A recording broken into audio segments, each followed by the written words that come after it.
Election होने जा रहा है या सिलेक्शन होने जा रहा है? आप बैठे एक सियासतदान के साथ और मैं बैठा हूं एक जर्नलिस्ट के साथ। अगर हमने डेमोक्रेसी की बजाय सिलेक्शन की राह ली, वो नतीजा आपने लास्ट गवर्नमेंट में देख लिया।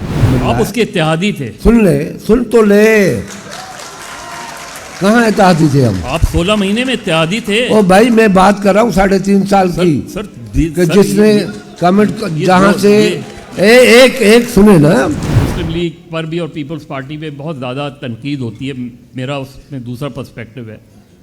मोरूसी सियासत, इस चीज़ को डिस्करेज होना चाहिए या इस चीज़ को इनकरेज करना चाहिए? मोरूसी सियासत में उसका बेटा एक्टिव है तो क्यों ना है?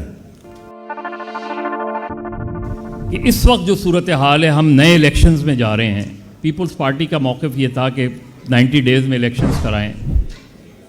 ये साल आइन की गोल्डन जुबली का साल है और इस साल सबसे ज़्यादा आइन को पामाल किया गया है।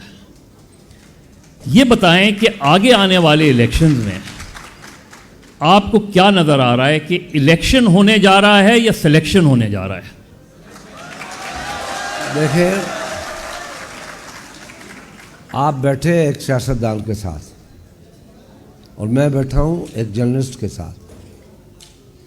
जर्नलिस्ट भी वो जो वर्किंग जर्नलिस्ट है, घर में बैठा हुआ नहीं।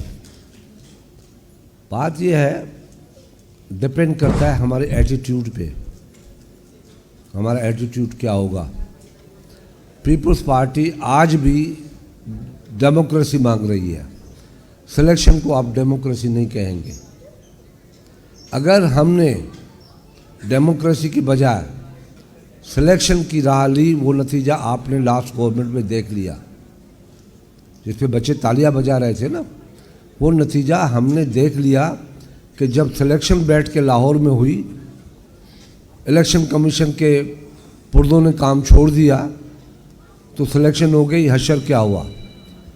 आज 300 रुपये, 350 रुपये, एक मिनट, डॉलर आपको मिल रहा है और 350 रुपये में पेट्रोल मिल रहा है। आप उसके इत्तेहादी थे।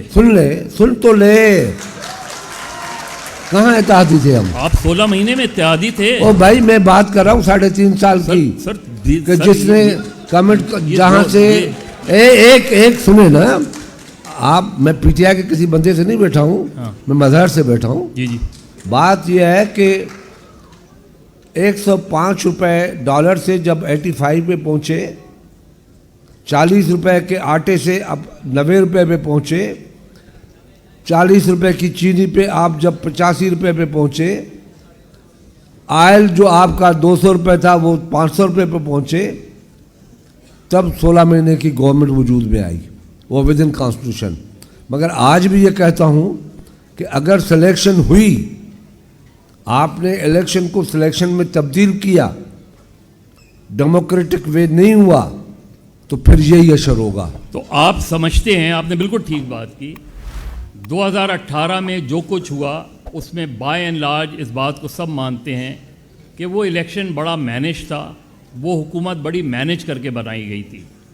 लेकिन जिन लोगों के साथ वो हुकूमत बनाई गई थी, उन्हीं लोगों के साथ वो हुकूमत आप लोगों ने हटाई। और चले, जो फेज हो गया वो हो गया। अगर 2024 का इलेक्शन आप देख रहे हैं तो आप समझते हैं कि उस इलेक्शन में पीटीआई समेत तमाम जमातों को इलेक्शन लड़ने का हक होना चाहिए।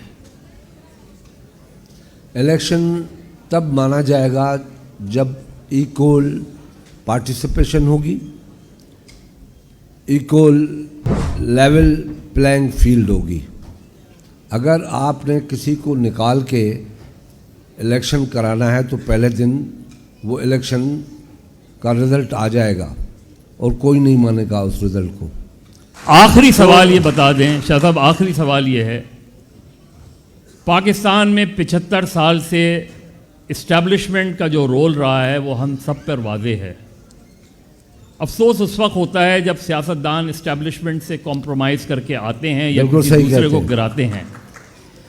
आपके नज़दीक वाज़ेह तौर पे और ये 24 जो 2024 का आपका मैनिफेस्टो होगा, क्या उसमें ये होगा? इस्टेब्लिशमेंट का क्या रोल होना चाहिए और पॉलिटिशियन का क्या रोल होना चाहिए? अच्छा बात सुन लें, आप भी सुन लें। मज़हर ने तो देखा भी था। You know Khurshid Shah? I know Khurshid Shah. The time बहुत लॉन्ग हाँ, ओके, जब पत्थर हाथ में होता था। 83। आप मेरे अपोजिशन का रोल एस्टेब्लिश के हक में था या खिलाफ था? नहीं, मैं तो आपको चाहता था आप चेयरमैन हो। ओहो, मेरी बात का जवाब तो दे। सर, आप जैसे लोग, यही तो मसला है। टाइम्स ऑफ कराची से जुड़े रहने के लिए हमारा चैनल सब्सक्राइब करें। हमारी वीडियोस को सबसे पहले देखने और बाखबर रहने के लिए बेल आइकन पर क्लिक करना ना भूलें। कि मैं अकेला था, मेरे पीछे कोई खड़ा होगा ना। सर, आपके मेरी पीछे पार्टी खड़ी थी ना, उनका डट जा खुर्शीद शाह, राम भली करेगा। और खुर्शीद शाह डट गया। एस्टेब्लिशमेंट शाम को आ गई कि हमारा कोई ताल्लुक नहीं है। तो वो एस्टेब्लिशमेंट के साथ नवाज शरीफ को रोक के मैं रखा बैठा था ना। मेरे पर दबाव नहीं होगा, मगर मुझे ये कॉन्फिडेंस था कि डेमोक्रेसी को सेव करना चाहिए। डेमोक्रेसी को 15-20 हज़ार आदमी के सहारे पे न छोड़े के बाहर आ जाए और पार्लियामेंट को टॉयलेट रूम बना दें या धोबी घाट बना दें। तो मैं खड़ा हुआ, हम खड़े हुए हैं, मगर बहुत से लोग अभी तक नहीं खड़े हैं। एक शाह साहब, बहुत ज़्यादा दो मुस्लिम लीग पर भी और पीपल्स पार्टी पे बहुत ज़्यादा तनकीद होती है। मेरा उसमें दूसरा पर्सपेक्टिव है। मोरूसी सियासत सिर्फ यही नहीं कि भुट्टो और शरीफ का मसला वो है। ऐसा लग रहा है मोरूसी सियासत निचली सतह तक आ गई है। इस चीज़ को डिस्करेज होना चाहिए या इस चीज़ को इनकरेज करना चाहिए? एक बात बताओ कि मौरूसी सियासत सिर्फ पाकिस्तान में या दुनिया में भी है? अगर आप दुनिया की मिसाल देंगे तो, अगर आपने अमेरिका की मिसाल दी तो वो एक प्रोसेस से आते हैं। वो इलेक्शन अपनी पार्टी का इलेक्शन लड़ते हैं। यहाँ तो पार्टी में इलेक्शन का तस्वुर ही नहीं है। उनकी नॉमिनेशंस होती हैं, फिर वो ऊपर वो बनते हैं।